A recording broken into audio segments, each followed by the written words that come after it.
ఏమో ఇది నిజమా? మా లక్ష్మ లేదు కానీ మీకే చెప్తున్నా.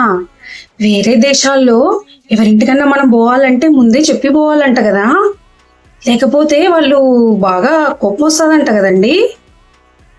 ఆగండి ఆగండి, ఎందుకో చెప్తా. ఎందుకంటే మొగుడు పిల్లలు ఇద్దరు ఉద్యోగాలు చేస్తుంటారంట చాలా మంది అక్కడ. ఇంట్లో ఎట్లా పడితే అట్లా ఉంటదంట, ఎందుకంటే పని మనిషి కూడా దొరకరంట కదా ఆడ.